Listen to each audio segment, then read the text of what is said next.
সূর্য ভাইয়া, তুমি আমাকে না পড়িয়ে আপুর দিকে কি দেখছো? ছোট্ট মেয়েটা আমার বাঁ হাতের কেনো আঙুল ধরে কথাটা বলল, আর তাতে আমার আয়রার দিক থেকে নজর সরে আরহার দিকে এলো।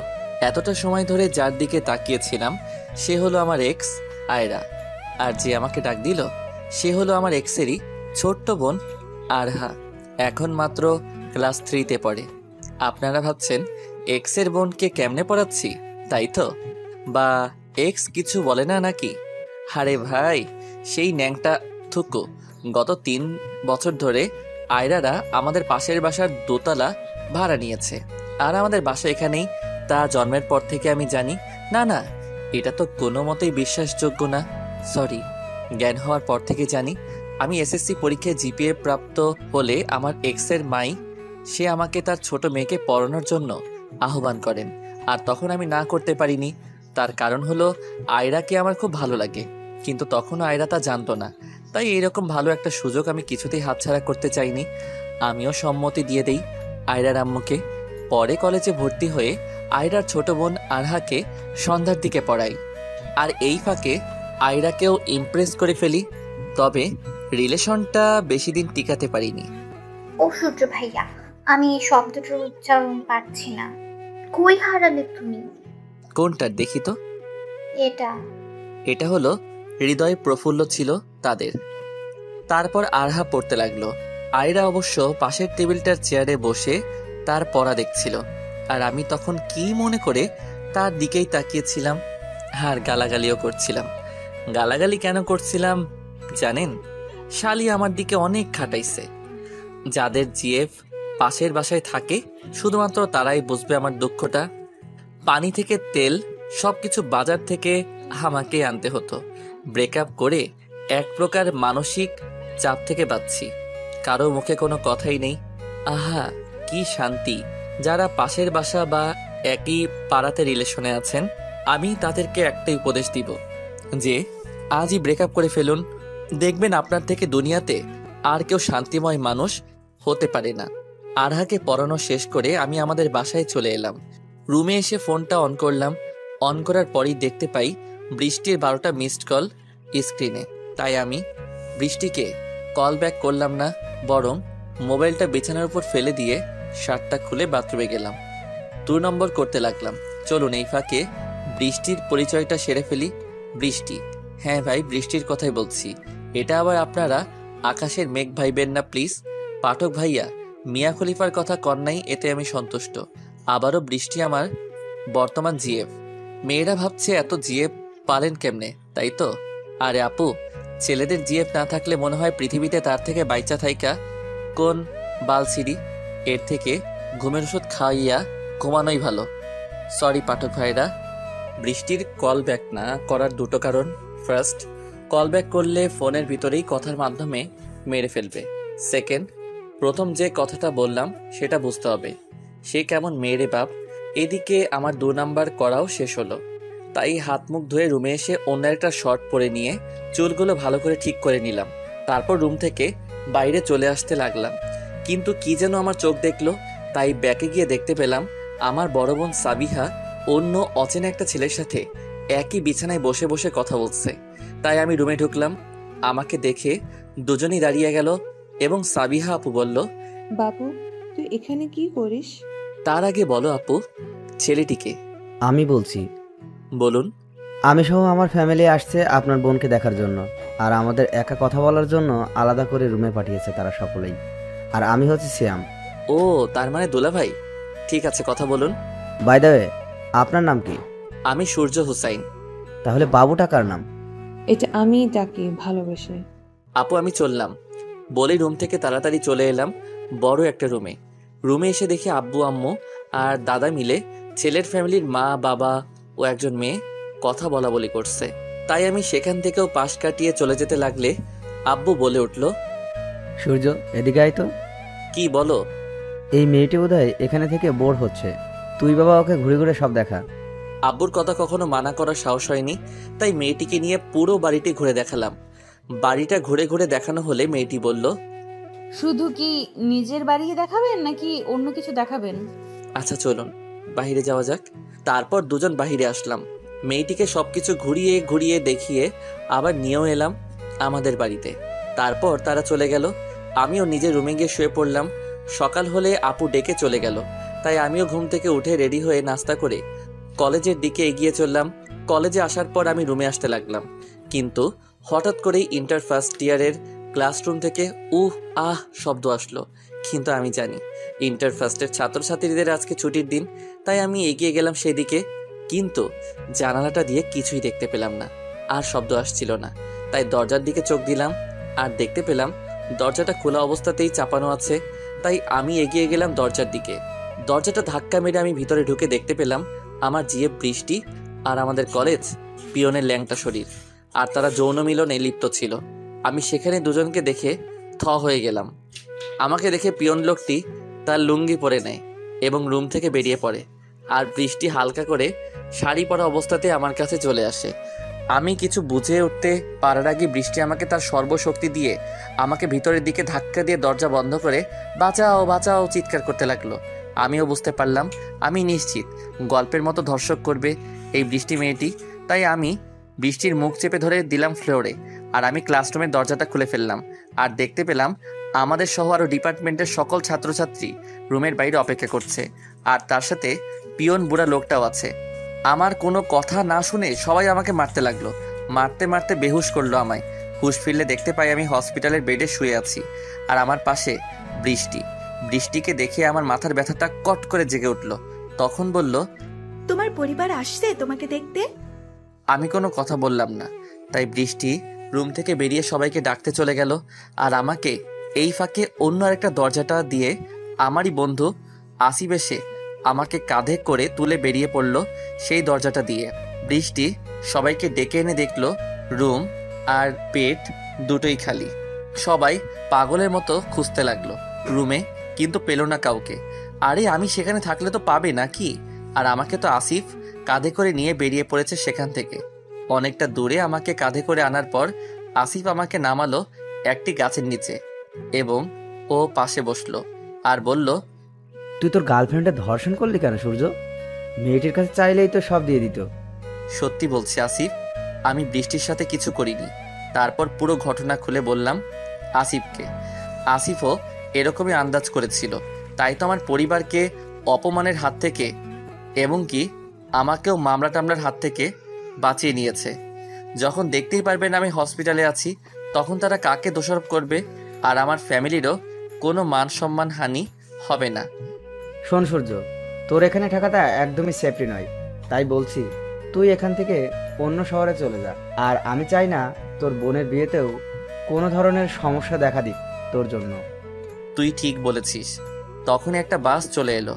আসিফ আমাকে ধরে ধরে বাসের মাঝখানের দিকে সিটে বসিয়ে আমাকে কিছু টাকা ধরিয়ে দিল। আমাকে আলবিদা জানিয়ে চলে গেল আসিফ। আমিও বাসের সিটে বসে আছি। হাত পায়ের ব্যথাটা টানতে লাগলো ঘুমানোর জন্য, তাই আলতো করে চোখ জোড়া বন্ধ করে নিলাম আর ঘুমিয়েও পড়লাম। কিছুটা সময় পার হলে বাসের হেল্পার মামাটি চলে এলো আর আমার কাঁধে হাত দিয়ে বলল, মামা ভাড়াটা দিলে উপকৃত হব। আমি পকেট থেকে আসিফের টাকাটা বের করলাম আর তাকে সেই নোটটা দিলাম। হেল্পার মামা নোটটাকে একবার পর্যবেক্ষণ করে বলল, কই যাবেন মামা? জানি না। জানি না মানে? আপনাদের বাসটা কোথায় থামবে? তখন হেল্পার একটা জায়গার নাম বলল, কিন্তু তেমনটা খেয়াল নেই। আমিও বলে দিলাম সেখানেই নামবো। মামা 1000 টাকা খুচরা দিতে পারবো না, আপনার কাছে খুচরা থাকলে দেন। কিন্তু আমার কাছে তো এই একটাই নোট আছে। তাহলে ওয়েট করেন, খুচরা হলে আমি আপনার থেকে টাকাটা নিয়ে নিব। ঠিক আছে। তারপর সিটে হেলান দিয়ে বসে থাকি আধা ঘন্টা। 1 ঘন্টা পর পর লোকজন উঠছে আর নামছে, কিন্তু ঘুম আর আসছে না। তাই আমি বাসের কাছে জানালাটা দিয়ে উকি দিলাম বাহিরের দিকে। দেখতে পেলাম রাস্তার দু সাইডে সরিষার ফুলে ফুটে উঠেছে সমস্ত জায়গা। হালকা ঠান্ডা মৃদু হাওয়া বইছে তার গায়ে। মৌমাছিও কিছু কিছু কীট পতঙ্গ বসে আছে ফুলের পাপড়ির উপরে, আবার কিছু কিছু পোকামাকড় উড়ে বেড়াচ্ছে। তবু হঠাৎ করে আরহা এবং আয়রার কথা মনে পড়ে গেল। তারা জানতে পারলে কী বা ভাববে আমাকে। তারপরও সেগুলো মনে করতে চাইলাম না। তারপরে হেল্পার মামা আমার কাছ থেকে 1000-এর নোটটি নিয়ে খুচরা দিয়ে দিল আমায়। ভাবতে লাগলাম কই যাব, কী বা করবো অচেনা অজানা শহরে, কার কাছেই বা থাকবো, কি নিয়ে থাকবো। মনে পড়লো মোবাইলের কথা। পকেটে হাত ঢুকিয়ে দেখি মোবাইলটাও নেই পকেটে। হয়তো মাইরের এক পর্যায়ে মোবাইলটা খতম হয়ে গেছে। এগুলো নিয়ে ভাবছি, তখন হেল্পার মামা সবাইকে নামতে বলল, কারণ বাসটি আর কোথাও যাবে না। তাই বাস থেকে আস্তে আস্তে নেমে পড়লাম। নামার পরই বাসটা চলে গেল আমাকে রেখে। শহরের রাস্তা, আর এদিকে সন্ধ্যা ঘনিয়ে এসেছে, আর পেটের ভিতরেও ক্ষুধার আগুন জ্বলছে। তাই আমি টং চায়ের দোকানে গিয়ে একটা পাউরুটি ও বিস্কুট সাথে চা নিলাম। খাওয়া শেষ করে বিলটা তাকে দিয়ে আস্তে আস্তে হাঁটতে লাগলাম। হাঁটবো আর কত দূর এই অসুস্থ শরীর নিয়ে, আর রাতও বেশি ঘনিয়ে এসেছে। তাই আমি রাস্তার সাইডে শুয়ে পড়লাম। অনেক রাত হলে কিসের যেন আওয়াজে আমার ঘুমটা ভাঙলো। তাই বসে পড়লাম। বসে দেখতে পেলাম একটা মেয়েকে দুজন ছেলে ডিস্টার্ব করছে। তাই আমি অসুস্থ শরীর নিয়ে সেদিকে এগিয়ে গেলাম। গিয়ে দেখতে পাই মেয়েটির জামাতে হাত দিচ্ছে একজন ছেলে। তাই আমি সেই হাতটি ধরে ফেললাম, আর তা দেখে অপর ছেলেটি আমার গাল বরাবর একটা ঘুষি মারল। আর এক ঘুষিতেই আমি মাটিতে লুটিয়ে পড়লাম, আর জ্ঞান হারিয়ে সেন্সলেস হয়ে পড়লাম। কয়েক ঘন্টা পর জ্ঞান ফিরলে দেখতে পাই আমি একটা রাজমহলের মতো সুন্দর একটা কামরার বিছানায় শুয়ে আছি। তাই আমি উঠে বসে পড়লাম বিছানার উপর। কি বলবো, রুমটা যে এত সুন্দর, মুখের ভাষাতে তা প্রকাশ করা সম্ভব না। আমি বিছানার উপর বসা থেকে উঠে দাঁড়িয়ে দাঁড়িয়ে রুমটা দেখতে লাগলাম। দেয়ালের সাথে প্রিন্টিং আকারে সাজানো অনেক ছবি, সাদা নীল আকাশের মেঘালো 7 রং মিলে আরেকটা প্রিন্টিং, উড়ন্ত পাখিদের, শামুক ভাঙা, আরও অনেক কিছুরই প্রিন্টিং আঁকানো। সেগুলো দেখছি, তখনই পিছন থেকে একটি মেয়ে আমাকে ডাকলো। মিস্টার, আপনি অসুস্থ শরীর নিয়ে উঠতে গেলেন কেন? আমি পিছন ফিরে দেখি গতকালের রাতের সেই মেয়েটিকে দেখার পর গতকালকে রাতের সমস্ত কথা মনে পড়ে গেল। তাই আমি মেয়েটিকে ভালো মতো দেখে বললাম, আপনি কি ঠিক আছেন? আমি ঠিকঠাক আছি। আপনি কি বলেন তো? আমাকে ছেলেদের হাত থেকে রক্ষা করতে এসে নিজেই এক খুশিতে মরে গেলেন, সরি অজ্ঞান হলেন। আমি খুবই অসুস্থ ছিলাম তখন। ডাক্তারও তাই বলেছেন। আর আপনাকে ধন্যবাদ। আপনি না থাকলে কালকে কি হতো নিজেও জানি না। আমি তো আপনার জন্য কিছুই করতে পারলাম না, উল্টো আমার আপনাকে ধন্যবাদ দেওয়া উচিত। তা ছেলেগুলো আপনার কোনো ক্ষতি করেনি? আপনি অজ্ঞান হয়ে যাওয়ার পর তারা দুজনে খুব ভয় পায়, আর আমাকে সেই অবস্থাতেই রেখে তারা পালিয়ে যায়। ও আচ্ছা, দরজাটা কোন দিকে? আমি না কিছুই বুঝে উঠতে পারছি না। দরজা দিয়ে কি করবেন? আমার বোধ হয় এখন চলে যাওয়া দরকার। আপনি আগে সুস্থ হন, তারপর চলে যান। এখন গিয়ে শুয়ে থাকুন, এখন অনেক রাত। কিন্তু এত কথা না বাড়িয়ে যা বলছি তাই করুন তো আপনি। মেয়েটির কথায় আমি গিয়ে বিছানার উপর শুয়ে পড়লাম। তখন মেয়েটি এসে বলল, আমি উর্বশী, আপনি? সূর্য হুসাইন। আচ্ছা সূর্য, আপনি এখন রেস্ট নেন, বাকি কথা কালকে হবে। বলেই মেয়েটি চলে গেল। আমিও ঘুমিয়ে পড়লাম। সকালে কিচির মিচির শব্দে ঘুমটা ভেঙে গেল। চোখ খুলে দেখি কাঁচের জানালাটার রডে পাখিরা শব্দ করে খেলা করছে। তাই আমি উঠে ফ্লোরে পা রেখে হাঁটতে হাঁটতে জানালাটার কাছে এসে পৌঁছালাম। জানালার কাছে আসতেই পাখির দলগুলো উড়ে গেল রড থেকে। আমি বাহিরে উকি দিয়ে অবাক হয়ে গেলাম, কারণ আমি দোতলা বিল্ডিংয়ের জানালার কাছে দাঁড়িয়ে আছি, আর নিচে সরিষা ক্ষেত। তাই তো পাখিরা এখানে। জানালাটা দিয়ে উপভোগ করতে লাগলাম সবকিছু। তখনই একটা কাজের মহিলা আসলো রুমে। তাই আমি তার দিকে তাকালাম। তিনি কফির কাপটা বিছানার পাশে ড্রেসিং টেবিলের উপর রেখে আমায় বলল, আপনার কপি। বলেই চলে যেতে লাগলে। আমি বললাম, একটু শুনেন। হ্যাঁ কন, কিছু লাগবো না? না, কিছু লাগবে না, তবে আমি কিছু বুঝতে পারছি না। উর্বশীকে? উর্বশী ম্যাম হলেন আমার ম্যাডামের একমাত্র মেয়ে, আর এই বাড়িটা তারই। মহিলাটি কথাগুলো বলার পরপরই উর্বশী চলে এসে বলল, খালা আপনি এখন যান। মহিলাটি চলে গেলে আমি উর্বশীকে বললাম, আপনি কে বলেন তো? আমি হলাম এই গোটা রাজ্যের রাজকন্যা। আর আমি হলাম আপনাদের দারোয়ান, তাই তো? এই নিন কফিটা খান, ঠান্ডা হয়ে যাচ্ছে। আমিও নিয়ে নিলাম কফির কাপটা। তখন উর্বশী বলল, কেমন হয়েছে বললেন না তো? বেশ মজাদার ছিল কফিটা। থ্যাঙ্কস। আর সরি। কেন? পরিচয়টাতে মজা করার জন্য। আসলে আমি আমার আম্মুর একমাত্র মেয়ে, তবে আম্মুর ভালোবাসা তেমন পাইনি। কি বলছেন এসব? মা জাতি তার সন্তানকে ভালোবাসবে না, এটা কোনো কথা? এটাই আমার জীবনের কথা। তিনি সবসময় তার ক্লিনিক নিয়ে পড়ে থাকেন, আর এটা সেই ছোটবেলা থেকেই। আদর স্নেহ তেমন পাইনি মায়ের, কারণ তিনি ভাবেন আমাকে পড়াশোনা করালেই আমি হ্যাপি থাকবো। কিন্তু আমি তাকে আমার পাশে চেয়েছি, সেটা আম্মু নিজেও বোঝার চেষ্টাও কখনো করেনি। আর আপনার আব্বু? তার কথা মুখে আনতে চাই না। কিন্তু কি হয়েছে বললেন না তো? প্লিজ, এই প্রসঙ্গে আমি আপনার সাথে কথা বলতে চাচ্ছি না এখন। আমার কলেজে লেট হয়ে যাচ্ছে, আমি চললাম। আর হ্যাঁ, আপনি সুস্থ না হওয়া অবধি কোথাও যাবেন না। কথাগুলো বলে আমার হাত থেকে কাপটা নিয়ে চলে গেল সে। আমি বিছানার উপরে গড়াগড়ি করলাম, কিন্তু কিচ্ছু ভালো লাগছে না। নতুন জায়গায় আসলে যা হয় আর কি। কিছুটা সময় পর মহিলাটি নাস্তা দিয়ে চলে গেল। আমিও উঠে বসে নাস্তা করে নিলাম। নাস্তা শেষ করে আমি দরজাটা দিয়ে বেরিয়ে পড়লাম, আর দেখলাম একটা রাজপ্রাসাদের মতো তাদের বাসা। একতলা দোতলা সেটিং করা, তাও আবার একই সাথে, আর দুপাশে দুটি সিঁড়ি। তাই আমি সিঁড়ি বেয়ে নিচে চলে এলাম। নিচে এসে দেখি মহিলাটি টেবিল সাফ করছে। তাই আমি মূল ফটকের দরজাটা দিয়ে বাইরে চলে এলাম। বাইরে এসে দেখি গোলাপ ফুলের সমারোহ সামনের দিকে, বাড়ির পিছনের দিকে সরিষা ফুলের সমারোহ, আর সামনের দিকে গোলাপ ফুলের। তাই আমি এগিয়ে গেলাম। এগিয়ে গিয়ে পিছন ফিরে দেখি বাড়িটাকে দেখতে জমিদার পরিবারের বাড়ি বলেই বোঝাচ্ছে। আমি পিছন দিকে সরে যাচ্ছি, আর হঠাৎ করে কিসের সাথে যেন ধাক্কা খেলাম। পিছন ফিরে দেখতে পাই একজন মধ্যবয়স্ক লোক, আর তার হাতে গাড়ির চাবি। তখন তিনি বললেন, তুমি ঠিক আছো তো? আমি ঠিকই আছি। আমার আবার কি হবে? না, গতকালকে উর্বশী ম্যামের সাথে তোমায় অজ্ঞান অবস্থায় দেখতে পেয়েছিলাম, তাই জিজ্ঞেস করলাম। ও আচ্ছা, আপনি এখানে কত বছর ধরে আছেন? বেশ কয়েক বছর। কিন্তু কেন?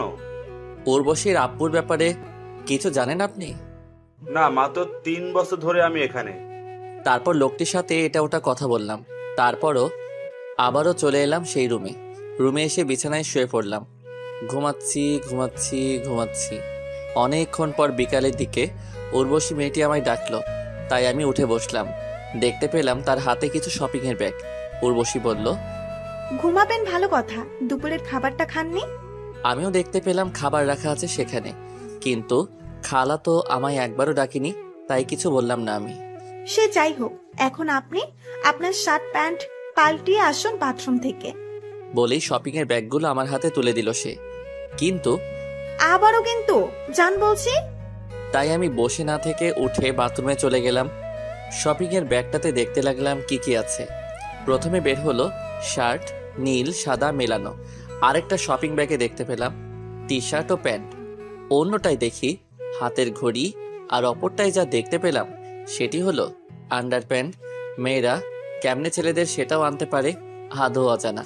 বুকের ভিতর কষ্টের পাহাড় জমে থাকলেও হাসিও আসলো। তখনই উর্বশী বলল, আর কতক্ষণ লাগবে আপনার? আসছি আপু। বলেই দাঁড়িয়ে দাঁড়িয়ে আন্ডার প্যান্টটা দেখে পরে নিলাম। সবকিছুই ফিটফাট হলো। হাতের ঘড়িটাও পরে নিলাম।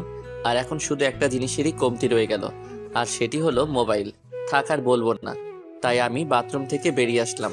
তখন উর্বশী বলল, অনেক সুন্দর মানাইছে তো আপনারে, পছন্দকার বলতে হবে না? নিশ্চয়ই আপনার। আরে না, কি বলেন, আমি ছেলে মানুষের পোশাক কেমনে কিনবো? উর্বশী মেয়েটির কথায় আমি একটু অবাক হলাম। তাহলে কার পছন্দ হতে পারে? তাই আমি জিজ্ঞেস করলাম, তাহলে কার পছন্দ এগুলো? এইগুলো সবই আমার বিএফ নীলের পছন্দ। আগে বলেননি তো আপনি রিলেশন করেন। আপনি তো আর আমায় জিজ্ঞেস করেননি, তাই আমিও বলার দরকার মনে করিনি। আচ্ছা, আপনি একটু অপেক্ষা করুন, আমি 5 মিনিটের মধ্যে আসছি। তারপর সে আমার রুম থেকে চলে গেল। আমি গিয়ে বিছানার উপর বসলাম। কেমন যেন খারাপ লাগছিল, কিছুই বুঝতে পারছিলাম না। উর্বশী মেয়েটি চলে এলো। সে ড্রেস চেঞ্জ করে আসলো, আমাকে ডেকে নিয়ে নিচে চলে এলো এবং ড্রাইভারকে গাড়ি বের করতে বলল। ড্রাইভার গাড়িটা নিয়ে এলো, কালো গাড়ি। উর্বশী আমাকে বসিয়ে সেও অপর সিটে বসলো। তারপর ড্রাইভার উর্বশীর কথা মতো গাড়ি চালাতে লাগলো, আর একটা উন্নত মানের রেস্টুরেন্টের সামনে এসে গাড়িটা থামাতে বলল। ড্রাইভারও গাড়ি থামালো।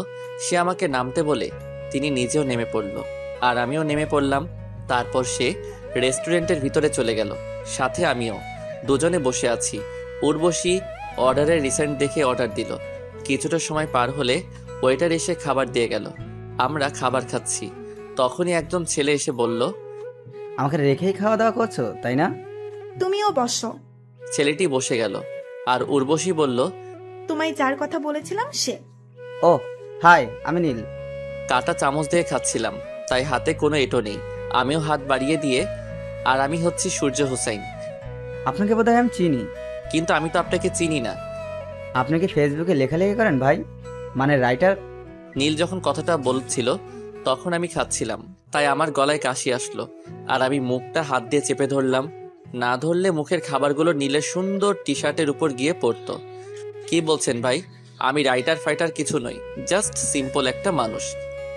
ও সরি, আপনার নামের সাথে একদম মিল, তাই জিজ্ঞেস করলাম। নীল, এসব কি হচ্ছে?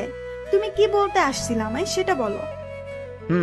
পরশু আমার বড় ভাইয়ের বিয়ে, তোমাকে আমার সাথে যেতেই হবে। আমি বিয়ে টিয়েতে আসতে পারবো না। প্লিজ, আমার জন্য না হলেও ফ্যামিলির জন্য প্লিজ। ওকে, তবে আমার সাথে সূর্যও আসবে। এর মধ্যে আমি নাই আপু। কিন্তু আমার কোনো কথা না শুনে নীল বলল, ঠিক আছে, আমি এখন চলি, বাসায় অনেক দায়িত্ব আছে। বলেই চলে গেল। তখন আমি বললাম, আচ্ছা আপু, নীল ভাইয়াও কি আসলে কাজ করে? করে হয়তো। তবে আমার মনে হয় নীল শালার পুত ডাহা মিথ্যা কয়। কিছু বললা তুমি? কই না তো আপু। তারপর দুজনেই খাওয়া দাওয়া করলাম। খাওয়া দাওয়া শেষ হলে ওয়েটার এসে বিলটার কাগজ দিয়ে গেল। উর্বশী বিলটা টেবিলের উপর রেখে কিছু টিপস দিয়ে দিল। তারপর গাড়িতে গিয়ে আবার উঠলাম, আর ড্রাইভার গাড়ি ছেড়ে দিল। তখন উর্বশী বলল, আপনার বাসা কই? আমার কোনো বাসা নেই। আমি ডাহা মিথ্যা কথা বললাম। বাসা নেই মানে? আমি এতিমখানায় থেকেছি এতদিন, আর গতকালকে সেখান থেকে চলে আসছি চাকরির খোঁজে। ও, তা পড়াশোনা কতদূর হয়েছে আপনার? ইন্টার সেকেন্ড অবধি। ভালো, তার সার্টিফিকেট কই সেগুলোর? পড়ে গেলাম গ্যারার তলে, তাই আবারও ডাহা মিশা কথা কইতে হইব। গতকালকে রাত্রিবেলা সেগুলো আমার সাথে ছিল। আপনার দিকে এগিয়ে যাওয়াতে সেগুলোর কথা একদমই ভুলে গেছিলাম। তার মানে আপনার কাছে একটাও সার্টিফিকেট নেই? না। তখন উর্বশী মেয়েটি ড্রাইভারকে গতকালকে রাতের জায়গায় নিয়ে যেতে বলল। আমিও শুধু চুপচাপ বসেই রইলাম। ড্রাইভার গতকালকে রাতের ঠিক সেই জায়গাটাতে নিয়ে এলো। তারপর উর্বশী নেমে গেল, আর আমিও নেমে গেলাম। সবাই মিলে অনেক খোঁজাখুঁজি করলাম, কিন্তু সার্টিফিকেটগুলোর কোনো হদিস পেলাম না। আরে, সার্টিফিকেটগুলো আমি নিয়ে আসলে তো থাকবে, কিন্তু আমি এই বড়লোকের মেয়েটার থেকে একটা সুযোগ নিতে চেয়েছি জীবনে বাঁচবার জন্য। হয়রানি হবার পর উর্বশী গাড়িতে উঠে পড়ল, আর ড্রাইভারও। তাই দেখে আমিও গাড়িতে উঠে পড়লাম। তখন উর্বশী বলল, সরি, আমার জন্য আপনার এত বড় ক্ষতি হয়ে গেল। ভাগ্যে যা থাকে তাকেই মেনে নিতে হবে। দাঁড়ান, আমি আপনার ভাগ্য বদলে দেওয়ার ব্যবস্থা করছি। বলেই উর্বশী কাকে ফোন করলো, আর ওপাশ থেকে ফোনটা রিসিভ করে নিল। তখন উর্বশী আপু বলল, কই রে তুই? আমি বাসায় আছি। কেন? অপর পাশ থেকে একটি মেয়ে, আমি তোদের বাসায় আসছি, দারোয়ানকে বলে রাখিস। ঠিক আছে, আয়। ড্রাইভার উর্বশী আপুর কথা মতো একটা 3 তলা বাড়ির গেট দিয়ে ঢুকতে লাগলো। দারোয়ান কিছু না বলে উর্বশীকে স্যালুট করলো, আর গাড়িটিও বাড়িটির ভিতরে এসে থামলো। উর্বশী আপু গাড়ি থেকে নেমে আমাকেও নামতে বললেন, তাই আমিও নেমে পড়লাম। গাড়ি থেকে নামার পর একটা মেয়েকে দেখতে পেলাম। দেখতে মাশাআল্লাহ হুটপরির থেকে কোনো অংশে এক ফোঁটা কমতি নেই। লাল রঙের একটা শাড়ি পরে আছে মেয়েটি। হাতের দিকে চোখ গেলে দেখতে পাই এক হাতে লাভ সিস্টেমের ঘড়ি, আরেক হাতে নীল লাল হলুদ চুড়ি মেশানো হাতে, তাও অনেকগুলো। কানে চোখ যেতেই মেয়েটি কানের নিচে দেখি যে কানের ঝুমকাটা অনেক লম্বা। কি বলবো আর আপনাদের, প্রথম দর্শনেই হারিয়ে গেছি তার শহরের মায়ায়। এখন এই মায়া থেকে কে টেনে তুলবে? তোলার তো কোনো মানুষ নেই। হ্যাঁ, আমাকেই নিজেই চেষ্টা করতে হবে। ওই, আপনি কই হারালেন সূর্য? উর্বশী আপুর কথায় আমি নিজেকে সামাল নিলাম। কি হয়েছে আপু? তখন দেখতে পাই মেয়েটি আমাদের একদমই কাছাকাছি। আপনি কই হারাইছিলেন? ঝুমকোর মধ্যে। মানে আমার ভেতর হারালেন কেন আপনি? আর আমি তো আপনাকে ফার্স্ট দেখলাম মনে হয়। আমি বলতে চাইছি আপনার কানের ইয়া বড় ঝুমকোর মধ্যে আমি ডুবে গিয়েছিলাম। ও, তাই বলুন। ওর নাম কি জানেন আপনি? নাম না বললে কি করে জানবে আপু? কিরে বল না, তোর নাম কি? উর্বশী আপু তার বান্ধবীকে কথাটা বলল। তুই বলে দিলেই তো হয়। তোর নাম তুই বল। আমার কানের ঝুমকোর নামের বরাবরই আমার নাম ঝুমু। অনেক কাছাকাছি। একদমই, চলুন ভেতরে, আর তুইও আয়। তারপর ঝুমু মেয়েটি আমাদের দুজনকে একটা টেবিলে বসিয়ে রেখে কই যেন হারালেন। একটু পরে আবার চলে এলেন 3 কাপ চা নিয়ে। উর্বশী আর আমাকে চায়ের কাপ হাতে ধরিয়ে দিয়ে ঝুমু উর্বশীর পাশে গিয়ে বসলো। উর্বশী চায়ের কাপে চুমুক দিয়ে বলল, ঝুমু, আমাকে একটা হেল্প করবি দোস্ত? ট্রাই করব, বল। শুধু ট্রাই না, হেল্প করতেই হবে তোকে। কি করতে হবে সেটা বলবি তো নাকি? তোর ভাই জহিরের অফিসে এই ছিলে, মানে সূর্যকে ঢুকিয়ে দে না। ঠিক আছে, ভাইয়াকে বলবো আমি তোর হয়ে। আপনার সব সার্টিফিকেটগুলি নিয়ে রেডি থাকেন। আমি কিছু বলতে গেলে উর্বশী আপু বলল, কাগজপাতি নেই। নেই মানে? তারপর গতকালকে রাতের ঘটনা উর্বশী আপু ঝুমুকে খুলে বলল। তারপর ঝুমু বলল, ঠিক আছে, আমি ভাইয়াকে যেইভাবেই হোক না কেন ম্যানেজ করে তোকে ফোন করে বলবানি, হয়তো বা প্রশ্নের সম্মুখীন হতে পারে। আমিও বলে দিলাম কোনো সমস্যা নেই এতে আমার। তারপর ঝুমু আর উর্বশী আপু নিজেদের মাঝে কথা বলল। আমি বেচারার মতো বসে থাকলাম। কথা বলা বলি শেষ হলে ঝুমুর থেকে বিদায় নিয়ে আবারও গাড়িতে গিয়ে বসলাম। ড্রাইভার গাড়িটা চালাতে লাগলো। চালাতে চালাতে চালাতে চালাতে উর্বশীদের বাসায় এসে পৌঁছালাম। গাড়ির ঘড়িতে দেখতে পেলাম 9:25 বাজে। উর্বশী আপু নেমে পড়ল, আমিও নেমে পড়লাম তার সাথে। হাঁটতে লাগলাম ভিতরের দিকে। তখন আমি বললাম, ধন্যবাদ আপু, অনেক বড় একটা উপকার করলেন। ওকে, কোনো সমস্যা নেই। আপুর কথা শেষ না হতেই আপুর আম্মু সোফায় বসা থেকে দাঁড়িয়ে বলে উঠল, দাঁড়া উর্বশী। উর্বশী আপু দাঁড়িয়ে বলল, দাঁড়াইলাম। ছেলেটি কে? আমার বয়ফ্রেন্ড। তুমি হ্যাপি? আন্টি এগোতে লাগলো আমাদের দিকে। আপুর এমন কথা শুনে আর মায়ের মুখের উপর বলে মিথ্যা বলে দেয়া আমি নাকি তার বয়ফ্রেন্ড। আমি তো ভয় পেতে পেতে শেষ। এখন যদি আমাকে বা উর্বশী আপুকে থাপ্পড় লাগিয়ে দেয় তাহলে কি হবে? আন্টি আমার কাছাকাছি আসার পর তিনি হাত উঁচা করতেই আমি চোখ বন্ধ করে নিলাম, কিন্তু থাপ্পড়ের আওয়াজ আসলো বলে আমি চোখ খুলে তাকালাম। দেখতে পাই আন্টি আমার মাথায় হাত দিচ্ছে। তোর পছন্দ একদমই পারফেক্ট আছে। মা, আমি তোমার সাথে ইয়ার্কি মারছি, আর তুমি সেটাকে সিরিয়াসলি নিচ্ছ কেন? আপুর এমন কথায় দেহ থেকে প্রাণটা নিঃশ্বাস নিতে লাগলো। তাহলে এই কে? ও আমার কলেজ ফ্রেন্ড। আচ্ছা, এবার যা, টেবিলে খেয়ে নে, খাবার দেওয়া আছে। আন্টি আপনি খাবেন না? আমি খেয়ে নিয়েছি। আন্টির কথা শেষ হলে খাবার টেবিলে চলে গেলাম উর্বশীর সাথে, এবং আমি উর্বশী আপুর মতোই খাওয়া দাওয়া করছি। খাওয়ার মাঝে আমি খেয়ালও করেছি যে সচমেলের খাবার রান্না করার পর যেমন থাকে ঠিক সেরকমই আছে। তার মানে আন্টি এখনো খাইনি। আমি উর্বশী আপু আর আন্টির ভাবসাব বুঝতে পারলাম কিছুটা। মানে হলো আন্টি উর্বশীকে হয়তো কিছু কথা বলতে চায় কিন্তু পারে না। খাওয়া দাওয়া শেষ হলে চেয়ার থেকে উঠে পাশের ট্যাপ থেকে হাত ধুয়ে নিই। হাত ধোয়া হলে ট্যাপের পাশে থাকা সাদা রঙের টিস্যু দিয়ে হাত মুছে সেটি ময়লা ফেলার ঝুড়ির মধ্যে ফেলে দিই। তারপর আমি উর্বশীকে পিছন ফিরে বললাম, আপু আমি চললাম রুমে। ঠিক আছে, গুড নাইট। আপু তখনও খাবার টেবিলে বসে বসে কি যেন নিয়ে ভাবছিল, তাই আমি তাকে ডিস্টার্ব না করে রুমে চলে এলাম। রুমে এসে বিছানার উপর শুয়ে পড়লাম। চোখে বিষণ্ণ একটা ঘুম আসলো, তাই ড্রেসিং টেবিলের উপর রাখা বাতিটার সুইচ অফ করে দিলাম। এখন আপাতত রুমটা অন্ধকার, আর ঘুমের মধ্যে সেই ঝুমু মেয়েটি দেখতে পেলাম। ঝুমু মেয়েটি আমার একেবারে কাছে চলে আসলো, আর আমার মেয়েদের মতোই শ্বাসকষ্ট হচ্ছিল। ঘুমের ঘরেই একেবারে কাছাকাছি চলে এলে আমার দম মোমবাতির ন্যায় ধপ করে বন্ধ হয়ে যায়, আর আমার ঘুমটাও ভেঙে যায়। হাঁপাতেই অন্ধকারে পাশেই ড্রেসিং টেবিলের উপর রাখা কাচের গ্লাসটায় হাত দিয়ে নিতে গেলে সেটি নিচে পড়ে ভেঙে টুকরো টুকরো হয়ে যায়, আর পানিও মেঝেতে গড়াগড়ি খায়। কাচের গ্লাসের এই একটা সমস্যা, কোনো রকম নিচে পড়লে ফার্দা ফাই হয়ে যায়। কেন রে ভাই, স্টিলের গ্লাসের মতো থাকলে কি হয় তোদের? বাড়িওয়ালার কাছে কোনো প্রবলেম নেই, কিন্তু এত রাতে ঘুমাবো নাকি কিভাবে গ্লাসের টুকরোগুলো তুলবো? এতে তো পানিও খেতে পারলাম না। অপরদিকে এই বিপদ। একবার খেয়াল এলো, থাক যা হবার হয়ে গেছে, আগে ঘুম পরে সব কিছু। আবার খেয়াল এলো এটা তো আমার বাড়ি নয়, তাই এত অহংকার কিসের?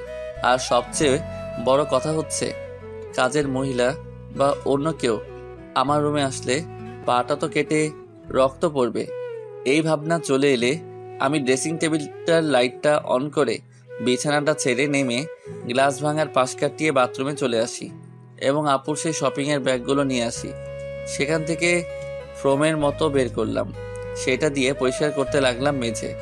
পরিষ্কার করার শেষ প্রান্তে চলে এলে ছোট্ট একটা কাঁচের টুকরা হাত কেটে গেল। তারপর আমি সেগুলো পরিষ্কার করে রুমের বাহিরের ময়লা ঝুড়িটিতে ফেলে চলে আসলাম রুমে এসে বাথরুমে গিয়ে রক্তমাখা হাতটা ধুয়ে টিস্যু পেঁচিয়ে বিছানার উপর এসে বসে পড়লাম। রক্ত পড়া বন্ধ হলে শুয়ে পড়লাম আর ঘুমিয়েও পড়লাম আর হারিয়ে গেলাম ঘুমের রাজ্যে। সকালবেলায় আগের দিনের ন্যায় পাখিদের কিচিমিচি শব্দ শুনতে পেলাম আর ঘুম থেকেও জেগে গেলাম তখন। তবুও চোখ জোড়া বন্ধ করে শুয়েই রইলাম। তার একটু পর উর্বশী আমার রুমে এসে কফির কাপ ড্রেসিং টেবিলের উপর রাখতে গেলে ভয় পেয়ে তার হাতে আমার জন্য আনা কফিটার গ্লাস হাত থেকে নিচে পড়ে ভেঙে যায়।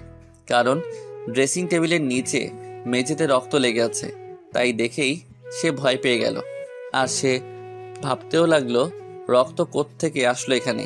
আর তখন আমিও চোখ খুলে বিছানার উপর বসে পড়ি আর দেখি উর্বশী আপু দাঁড়িয়ে আছে আর তার পায়ের থেকে অল্প দূরেই কাপটা চুরচুর হয়ে ভেঙে আছে। আমি বসে পড়লে তখন উর্বশী আপু দেখতে পেল আমার হাতেও রক্ত লেগে আছে। তখন তিনি বললেন, মেঝেতে আর আপনার হাতে কিসের রক্ত এগুলো? আমি আপুকে গতকাল রাতের অন্ধকারে গ্লাস ভেঙে ফেলার কথা বললাম। সব শুনে তিনি বললেন, আমাকে বা কাজের মহিলা খালাকেও জানাতে পারতেন, শুধু শুধু আপনি নিজের হাত কেটে ফেললেন। নিজের ভুল নিজেকে শুধরানোই বেটার। সেটা ঠিক, তাই বলে হাত কেটে নেবেন? দেখি তো কতখানি কেটে গেছে। উর্বশী ঝুঁকে আমার হাতটা তার হাতের মাঝে নিয়ে দেখতে লাগলো, ঠিক আমার আপন বোন সাবিহার মতোই। ভালো করে দেখে তিনি বললেন, অনেকখানি কেটে গেছে, আপনি একটু বসুন, আমি গিয়ে আম্মুর রুম থেকে ব্যান্ডেজ করার মতো কিছু পাই কিনা। তারপর চলে গেল সে। আর কিছুটা সময় পর চলে এলো একটা ছোট্ট বক্স নিয়ে। ড্রেসিং টেবিলটার ছোট্ট চেয়ারটা টেনে বিছানার পাশে এসে বসলো এবং বক্সটা বিছানার উপর রাখলো। উর্বশী বক্সটা খুললো। দেখতে পেলাম একটা সাদা বোতল ও ক্রিম আর ব্যান্ডেজের কাপড় আর সাদা কস্টেপ সহ আরো বেশ কিছু। উর্বশী আপু আমার হাতটা এগিয়ে নিয়ে সেই বোতলটা খুলে লাল রক্তের মতো কিছু দিয়ে আমার হাতের আঙ্গুলটা পরিষ্কার করলো। ব্যান্ডেজের সাদা ফুটা ফুটা কাপড় দিয়ে পরিষ্কার করে মলম লাগিয়ে ব্যান্ডেজ করে দিল, ঠিক ডাক্তারদের মতোই। আবার আমার বোন সাবিহার মতোই।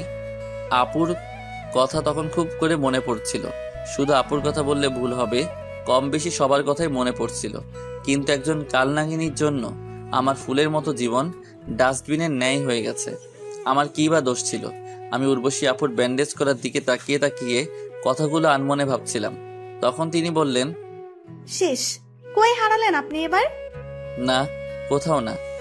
সত্যি করে বলেন তো, কি নিয়ে ভাবছিলেন? ভাবছিলাম আমার আপু থাকলে হয়তো এমন করে হাত বেঁধে দিত। এই ব্যাপার? আমাকেই আপু ডাকলেন তাহলে? ঠিক আছে আপু। গুড। আচ্ছা, আমি একটু হাত ধুতে যাব। বলেই বাথরুমে চলে গেল। আমি বসেই রইলাম। একটু পর তিনি হাত ধুয়ে এসে বলতে লাগলেন, আপনার তো অনেক রক্ত বের হয়েছে, ট্যাপের কাছেও রক্ত।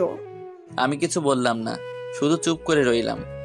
আর শুনুন সূর্য, আমার কলেজের টাইম হয়ে যাচ্ছে, আমি আপনার নাস্তা খালাকে দিয়ে আপনার রুমে দিয়ে যেতে বলবো। আচ্ছা। আর হ্যাঁ, কাপের ভাঙা টুকরোগুলো কিন্তু আপনি উঠাবেন না, এটাও খালাকে বলে দেবো আমি। ওকে, চললাম। বলে উর্বশী আপু বক্সটা সাথে করে নিয়ে চলে গেল রুম থেকে বেরিয়ে। আর আমি বিছানার উপর বসা থেকে উঠে বাথরুমে চলে এলাম। হাত মুখ ধুয়ে আবার রুমে চলে আসলাম। রুমে এসে দেখতে পাই ঝুমু মেয়েটি কাপের সেই ভাঙা টুকরোগুলো তুলছে। আমি ভাবতে লাগলাম সে কখন এলো আর ভাঙা টুকরোগুলো সে কেন তুলছে। আপু না বলল খালা উঠাবে এগুলো। আমাকে দেখতে পেয়ে ঝুমু মেয়েটি দাঁড়িয়ে গেল এবং বলতে লাগলো, এই যে মিস্টার, আমার বান্ধবী আপনাকে থাকতে দিয়েছে বলে আপনি যেখানে সেখানে কাচের ভাঙা টুকরো ফেলে রাখবেন নাকি?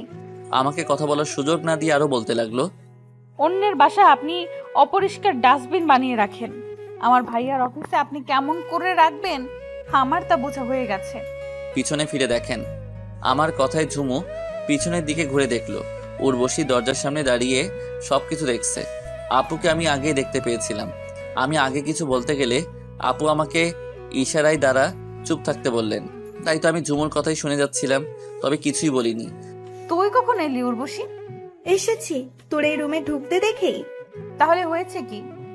ঝুমু বলতে গেলে উর্বশী আপু ঝুমুকে থামিয়ে দিয়ে বলেন, কফির কাপটা না আমার হাত থেকেই ভেঙে গেছে, তাই আমি তাকে উঠাতে নিষেধ করেছি। আর তুই কিনা তাকে না জেনে শুনে কতগুলো কথা বললি। সরি দোস্ত, আমি আসলেই তখন বুঝে উঠতে পারিনি। আমাকে কেন সরি বলছিস? সরিটা সূর্যের কাছ থেকে নে। সরি। ঠিক আছে, এতে সরি বলার তেমন কিছু নেই।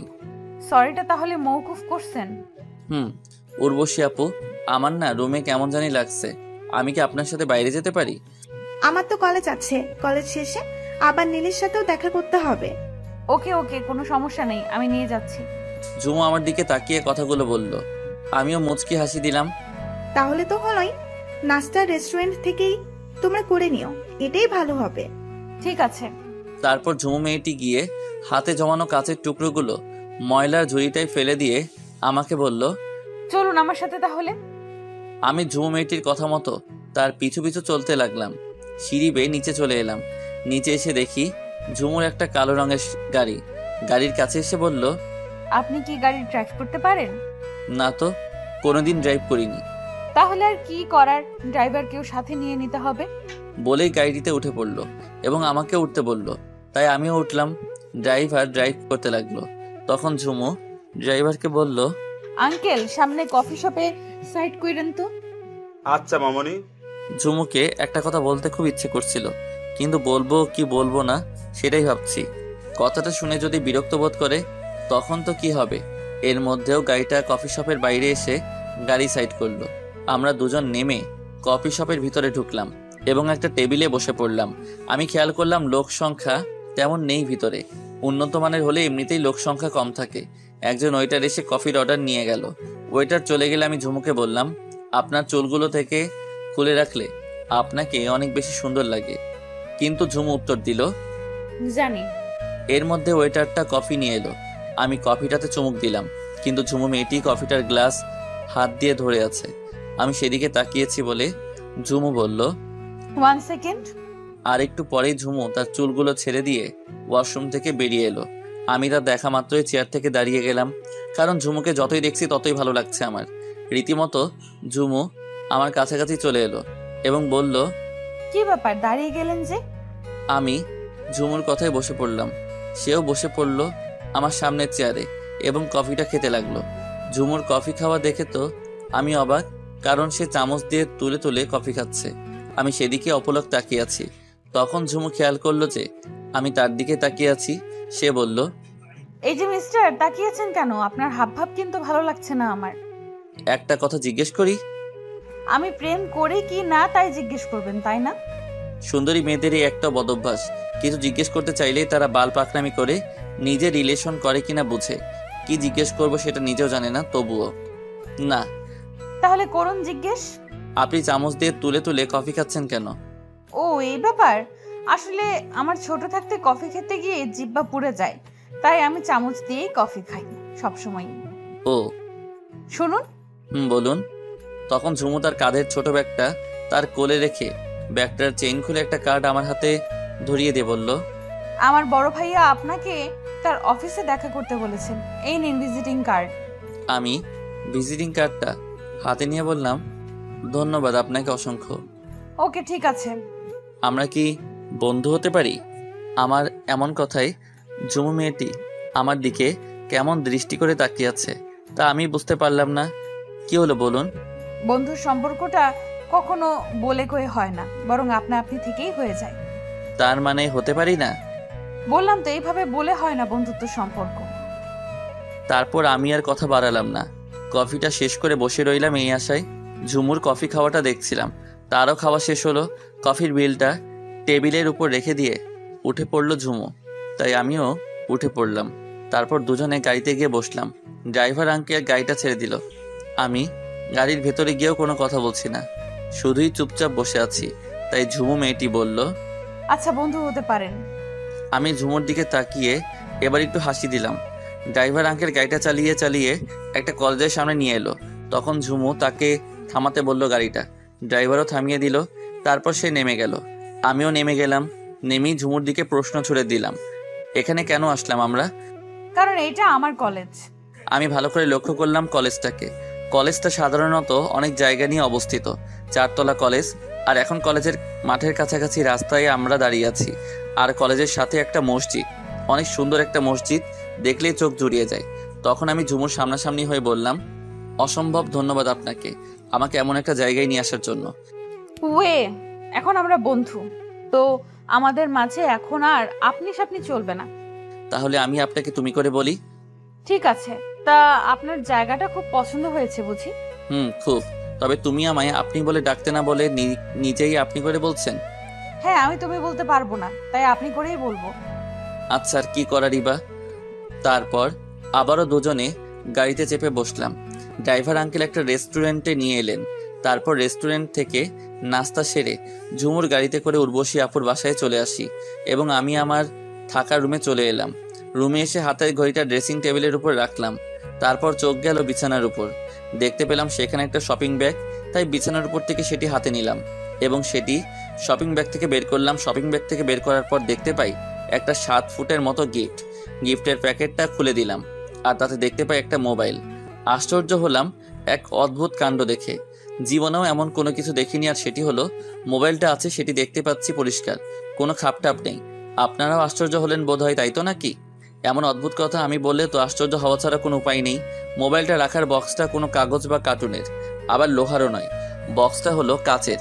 কাচের গ্লাস না খুলেই বাইরে থেকে দেখা যাচ্ছে মোবাইল সহ হেডফোন, চার্জার, ব্লুটুথ, এই সকল জিনিসপত্র। আপনারা ভাবছেন আমি স্বপ্ন দেখছি? আরে ভাই, আমিও তখন ভাবছিলাম আমি স্বপ্ন দেখছি, কিন্তু আসলে তা নয়, এটাই বাস্তব। গল্পে আসি। আমি খুঁজতে লাগলাম মোবাইলটা বের করব কিভাবে। অপরদিকে উল্টাতেই দেখতে পেলাম ছোট্ট একটা তালা, তাও পাসওয়ার্ডের। দেখে হাসি আসলো আমার, তাই হাসতে লাগলাম আর আনমনে বলতে লাগলাম এটা মোবাইল নাকি অন্য কিছু।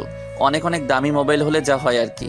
পাসওয়ার্ড চাচ্ছে, তাই আশেপাশে দেখতে লাগলাম কিছু আছে কিনা। তাই প্যাকিং করার প্যাকেটটাও দেখতে লাগলাম।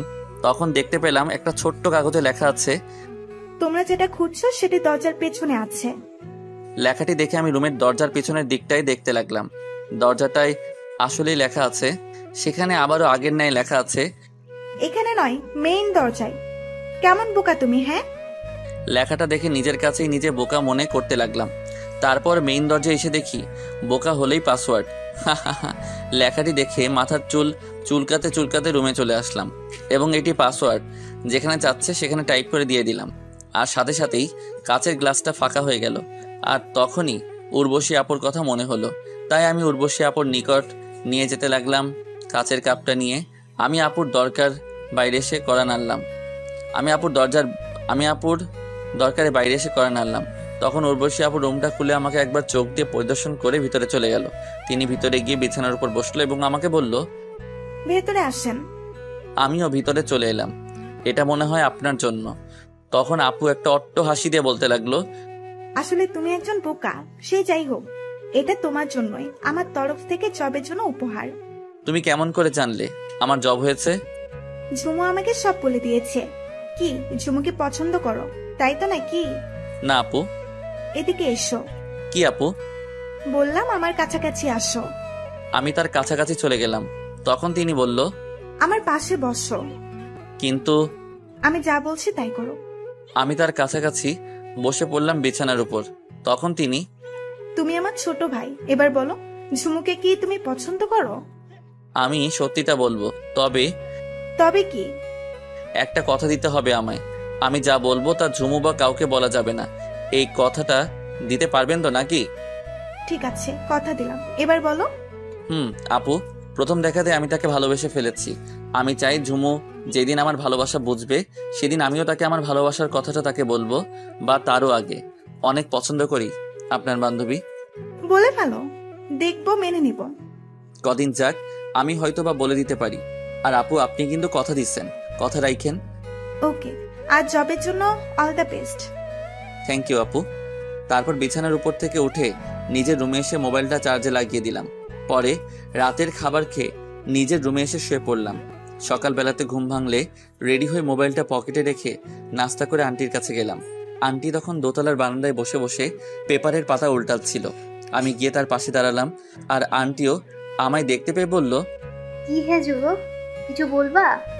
আজকে আমার জবের প্রথম দিন, দোয়া করবেন। দোয়া করি অনেক হ্যাপি হও জবটাতে, ইনশাআল্লাহ। তখন আমি সামনের দিকে এগিয়ে তার পায়ে সালাম করলাম আর তিনি এমন দশা দেখে পেপারটা পাশের সিটে রেখে দাঁড়িয়ে আমাকে উঠালো পায়ের কাছ থেকে আর বলল, কি করছো? আমি জানি আপনার অনেক কষ্ট, আমার মতো। তখন তিনি আমাকে বুকে টেনে নিয়ে বললেন, জীবনে অনেক বড় কিছু হও বাবা। তারপর আন্টিকে রেখে বেরিয়ে পড়লাম ঝুমুর বড় ভাইয়া জহিরের অফিসে তার সাথে দেখা করতে, এবং ভিজিটিং কার্ডের ঠিকানা অনুযায়ী পৌঁছেও গেলাম সেখানে। অফিসের দারোয়ান গেট দিয়ে ঢুকতে বাধা দিলে আমি ভিজিটিং কার্ডটা পকেট থেকে বের করে দেখাই। তিনি স্যালুট করেন, আর আমার তখন কেমন যেন ভয় লাগলো। সে যাই হোক না কেন, অফিস ভবনের সামনে এসে পড়লাম। দেখতে পেলাম 2 তলা ভবন অফিসের, তাই আমি ভিতরে ঢুকে পড়লাম। নিচে একজনকে জিজ্ঞেস করে জানতে পারলাম উপরে জহিরের অফিস, তাই আমি সিঁড়ি বেয়ে 2 তলায় চলে এলাম। এসেও একটা ঝামেলার মধ্যে ঢুকে পড়লাম। দেখতে পেলাম দরজার জায়গায় কাচের গ্লাস, আর দেখতে পেলাম অফিসের স্টাফেরা অফিস থেকে দেওয়া অ্যাক্সিস কার্ড ব্যবহার করে ভিতরে ঢুকছে, কিন্তু আমার কাছে ওরকম কোনো কার্ড নাই। আর আমি তখনই খেয়াল করলাম ঝুমু মেয়েটি অফিসের ভিতরের কাচের গ্লাসের পাশে বসে থাকা একটা মেয়ের সাথে কথা বলছে। আমি হাত উঁচু করলাম, ঝুমু সেটি দেখেও না দেখার ভান করলো, এবং তারপরেই ঝুমু সহ সেই মেয়েটি আসলো এবং অন্য আরেকটা দরজা দিয়ে আমাকে ভিতরে নিয়ে এলো। ঝুমু আমাকে তার ভাইয়ার কেবিনে পাঠিয়ে দিল। আমি রুমে ঢুকেই আসসালামু আলাইকুম স্যার। ওয়ালাইকুম আসসালাম। তারপর বললেন বসুন মিস্টার। আমিও বসে পড়লাম। শুনুন মিস্টার, আপনি তো নতুন, তাই আপনার সাথে সিনিয়র কলিগ দিচ্ছি, যাতে সে আপনাকে সব কিছু বুঝিয়ে দেয় এবং পরবর্তী সময়ে আপনি একাই যাতে সব কিছু বুঝে নিতে পারেন। Okay sir. আর তখন তিনি একটা বেলে টাপ দিলেন, আর অফিসের পিয়ন এসে বলল তন্ময়কে ডেকে পাঠাও তো আমার কেবিনে। বলেই পিয়ন একবার আমার দিকে তাকিয়ে চলে গেল। আর কিছুটা সময় পর তন্ময় স্যার এরপর কেবিনে দরজাটার সামনে এসে বলল, স্যার আমায় ডাকছেন? হ্যাঁ, এসো তন্ময়, বসো। তন্ময় লোকটি আমার পাশের চেয়ারে বসলো এবং স্যার বলতে লাগলো, তন্ময়, ওনাকে তোমার নতুন প্রজেক্টে নিয়ে নাও, যাতে করে অল্প সময়ে ধারণা জন্মায়। ঠিক আছে স্যার। ওকে, এবার তন্ময়ের সাথে গিয়ে সবার সাথে পরিচয় হয়ে নিন। স্যারের কথায় আমরা তার রুম থেকে বেরিয়ে পড়লাম এবং দেখতে পেলাম ঝুমু বাইরের সিটে বসে আছে। আমাকে দেখে বলল, কি বললো ভাইয়া আপনাকে? জয়েন করে কাজ দিয়ে দিল। গ্রেট। তারপর ঝুমুকেও সাথে করে সবার সাথে পরিচয় হয়ে নিলাম। এভাবেই কয়েক মাস কেটে গেলে উর্বশী আপুদের বাসা থেকে অফিস দুটোর মাঝে শুধু আবদ্ধ তা কিন্তু একেবারে নয়, মাঝে মধ্যে ঝুমুকে নিয়েও ঘুরতে যাওয়া চলে। আজকে অফিস নেই, তাই ভাবলাম আজকে ঝুমুকে আমার ভালোবাসার কথাটা বলে দিব। আমার যেই ভাবা ঠিক সেই কাজ। ঝুমুকে আসতে বললাম একটা জায়গায়, ঝুমু আগেই চলে এলো আর আমিও চলে এলাম। আমি আগেই বললাম, শীত করতেছে অনেক, তাই না? না তো। তাহলে গরম লাগতেছে? না। তাহলে কি লাগতেছে? ওই যে নাতিস্থল্য। আপনি কি যেন বললেন? আমি? হ্যাঁ আপনি। আকাশটা অনেক পরিষ্কার, তাই না? আপনি কি এটাই বলতে চাইছেন? না। তাহলে কি বলবেন সেটা বলুন, তাড়াতাড়ি বাসায় যেতে হবে। কালকে বলি? না, যা বলার আজকেই বলতে হবে আপনার। কি যেন বলবো আমি? কি বলবেন সেটা তো একমাত্র আপনিই জানেন। আমি তখন মনে সাহস সঞ্চয় করে আমি হ্যাঁ আপনি। তারপর কি? নিশ্চয়ই ভালোবাসেন। হ্যাঁ। না না। কোনটা ভাববো, প্রথমটা নাকি শেষের দুইটা? ফার্স্টটাই। আমি এখন চলে গেলাম। তখন ঝুমু আমার হাতটা টান দিয়ে বলল, নিজের মনের কথাটা এতটা সময় নিয়ে বললা, তাও আমার সাহায্য নিয়ে। আমি ছেলে হলে দেখতাম কিভাবে প্রপোজ করতাম। পরে কথা হবে, এখন কেমন যেন ভয় ভয় পাচ্ছে। আমি চলে যেতে লাগলে ঝুমু বলে উঠল, ওকে, নিজের মনের কথাটা শুনাইয়া দিলা, কিন্তু আমার উত্তরটা কি তা না জেনেই চলে যাচ্ছ যে? শুনে তো যাও আমার উত্তরটা। ঠিক আছে, তোমার উত্তর বলো। নিশ্চয়ই হ্যাঁ হবে। অবশ্যই হবে। কিন্তু কেন? কারণ আপনি লেট। লেট মানে? গতকালকে আমাদের কলেজের একজন ছেলে আমাকে প্রপোজ করছে, আমিও তার প্রপোজালে হ্যাঁ বলে দিছি, কারণ আমার কিছু করার নাই সূর্য। আমার চোখের কালো মনির উপরে পানিতে টলমল করছে, কিন্তু চোখ থেকে অশ্রু ঝরাচ্ছি না। ঠিক সেইভাবে ঝুমুকে বললাম, আচ্ছা, তাকে নিয়ে ভালো থেকো আর আমাকে একটু হলেও মনে রেখো। আমি পিছন ফিরে চলে যেতে লাগলে ঝুমু আমাকে আমারও পিছন থেকে হাত টান দেয়। তবু আমি হাতটা ছাড়িয়ে এক হাত চোখের টলমল পানিটা মুছে হাঁটা দিলাম। উর্বশী আপুদের বাসায় এসে রুমে এসে বসে রইলাম বিছানার উপর জড়সড় হয়ে, আর চোখের পানিগুলো মুছতে লাগলাম। আজ ছেলে বলে আওয়াজ করে কান্না করতে পারি না, মেয়ে হলে অবশ্যই আওয়াজ করে কান্না করতাম, আর সেটা হকি বা বাথরুমে ঝর্ণার পানিতে। কাঁদতে কাঁদতে একটা সময় চোখের পানিও ফুরিয়ে গেল। তখনই দেখতে পেলাম রুমের জানালাটা দিয়ে একটা ছোট্ট পাখি ঢুকে পড়ে, আর তখন রুমের সিলিং ফ্যানটা চলছিল। এসি আছে, তবে আজকে দুঃখের জন্য আর চালাইনি। সে যাই হোক, পাখিটাকে দেখতে পেলাম ঠিক ফ্যানের বাতাসের দিকেই চলে গেল আর কেমন করে যেন উপরেও উঠে পড়ল, কিন্তু পাখিটা আর নিচে নামতে পারছে না। কতক্ষণ চেয়ে থাকলাম হয়তো নেমে পড়বে, কিন্তু নামতে চেয়েও পারছে না। এই ভয়ে যে যদি ফ্যানের পাখার ব্লেডের মতো আঘাত লাগে তাহলে তো দফা রফা হয়ে যাবে। আর আমারও একই চিন্তা হলো, তাই আমি বিছানার উপর জড়সড় হয়ে বসে থাকা থেকে উঠে গিয়ে ফ্যানের সুইচটা অফ করে দেই। ফ্যানের পাখাগুলো একেবারেই থেমে গেলে আর তখন নেমে আমার কাছাকাছি চলে আসে আর আমাকে সামনে থেকেই দেখে, জানালাটা দিয়ে টুকুট করে বেরিয়ে পড়ে। তাই দেখে আমার মনটা কেমন হালকা ভালো লাগলো। আর তখন সেই মুহূর্তে চোখে প্রচুর ঘুম চলে আসে, তাই আমি এসিটা চালিয়ে শুয়ে পড়ি বিছানার চাদরটা টেনে। দুপুর সহ আর সন্ধ্যা পেরিয়ে গেল, কিন্তু ঘুম আর ভাঙল না। আর তখনই ভূমিকম্পের ন্যায় উদ্দাম হলো এক প্রকার। চোখ খুলে বালিশের নিচে হাত দিতেই অনুভব করলাম ভূমিকম্পের ন্যায় মোবাইলটা বেজে উঠছে, কারণ তখন বালিশের নিচে মোবাইলটা সাইলেন্ট অবস্থায় ছিল। আপনারাও এটা করতে পারেন, বালিশের নিচে মোবাইলটা সাইলেন্ট করে রেখে ঘুমাবেন, দেখবেন ভূমিকম্পের ন্যায় মোবাইলটা বাজবে। বালিশের নিচে থেকে মোবাইলটা বের করে স্ক্রিনে দেখতে পাই ঝুমু কল দিয়েছে। আমি কলটা রিসিভ না করে মোবাইলটাই অফ করে দিলাম। আবারও ঘুমানোর চেষ্টা করলাম, কিন্তু ঘুম আর আসলো না। তাই গড়াগড়ি করতে লাগলাম, কিন্তু গড়াগড়িটাও বেশিক্ষণ টিকাতে রাখতে পারলাম না। উর্বশী আপু এসে দরজায় নক করলো। সূর্য, দরজাটা খোলো। আপুর এমন ভাবে দরজায় নক করায় আমি বিছানায় শোয়া থেকে উঠে দরজাটা খুলে দিলাম। দরজাটা খোলার সাথে সাথেই উনি আমাকে ভালো মতো দেখতে লাগলো, আর তখন উনি কাকে যেন বলতে লাগলেন। সূর্য ঠিক আছে, কোনো চিন্তা করিস না তো তুই, তবে চোখগুলো ফোলা ফোলা লাগছে, কান্না করছে হয়তো বেচারাটা। আপুর এমন কথাই আমি অল্প অল্প বুঝতে পারলাম আপু কার সাথে কথা বলছেন। আর তখনই উর্বশী আপু আমাকে তার ফোনটা ধরিয়ে দিয়ে বলল, নাও কথা বলো, তোমার সাথে কথা বলার জন্য মরিয়া হয়ে উঠেছে। কে ফোনে? কে আবার? ঝুমু ছাড়া কি অন্য কেউ হতে পারে নাকি? ধরুন আপু, আমি তার সাথে কথা বলবো না। আমি তোমার আপু হয়ে কথা বলতে আসছি, সো বলো তার সাথে কথা। কিন্তু তুমি সবসময় কিন্তু কিন্তু করো কেন? আমি যা বলছি আগে সেটা করো। কি আর করার, ফোনটা কানের কাছে নিয়ে হ্যালো কি বলবা তাড়াতাড়ি বলো। তুমি ঠিক আছো তো? হ্যাঁ ঠিক আছে, কি বলবা সেটা বলো। তুমি আমার ফোনটা রিসিভ না করে মোবাইলটা অফ করে রাখছো কেন? আর কান্নাই বা করছো কেন? সেটা আমার ব্যাপার, আমি তোমায় কেন বলতে যাব? আর রাখছি। ওয়েট, শোনো। কি আবার? কালকে দেখা করতে পারবা? না, যা বলার এখনই বলো। ভালোবাসি তোমায়। কি? কানে কি তোমার প্রবলেম আছে? না, তবে তুমি একসাথে কয়জনকে ভালোবাসবা শুনি? কয়জন মানে? তুমি যে বললা দেখা করার সময় তোমাকে কে যেন প্রপোজ করছে, আর তুমিও হ্যাঁ বলে দিছো, এখন তার কি হবে? আসলে এই উর্বশীটি কি বলে তুমি বোকা। আসলেই তুমি বোকা, মজাকেও সিরিয়াস নিছো। মিথ্যা হলে বলে দিলেই তো পারতে, শুধু শুধু আমাকে এরকম ভাবে কষ্ট দেওয়ার কোনো ওয়ে দেখছি না আমি। জানানোর জন্যই তো ফোন দিছিলাম তোমার মোবাইলে। আর আমি যার সারা জীবনের সঙ্গী হব তাকে একটু বাজিয়ে দেখতে হবে না নাকি? তাই বলে কষ্ট দিবা? 100 বার দিব, 1000 বার দিব। আর কালকে অফিস শেষ করে আমাদের বাসায় চলে এসো, ভাইয়ের সাথে কথা বলতে হবে। ভাইয়ার সাথে কয়েকদিন পরে কথা বললে হয় না? হ্যাঁ, প্রেম করে আকাম কুকাম করে বাচ্চা পেটে রাখতে আমি পারবো না, বিকজ আমি ভাইকেও ম্যানেজ করে নিয়েছি। শুধু কথাবার্তা বলবা ভাইয়ের সাথে, ওকে? এখন রাখছি, আর কান্না একদম করবা না বলে দিলাম। ঠিক আছে। পরে ফোনটা ঝুমু কেটে দিল। আমি দেখতে পেলাম উর্বশী আপু ততক্ষণে বিছানার উপর বসে আছে। আমি এগিয়ে গিয়ে তার মোবাইলটা তার দিকে এগিয়ে দিলাম। আপুও ফোনটা নিয়ে নিল আর বলতে লাগলো, বাহ, এতক্ষণ কথা বললা আর নিজের ভালোবাসাটার মতো করে নিজের করে নিলা। আমি মাথা নাড়লাম। তারপর আপু উঠে চলে গেল রুম থেকে বেরিয়ে। রাতে খাবার টেবিলে খাবার খেলাম সবাই মিলে। খাবার খেয়ে নিজের রুমে এসে ঝুমুকে ফোন করলাম আর অনেক সময় নিয়ে কথা বলে ঘুমিয়ে পড়লাম। আমি ঘুমাচ্ছি।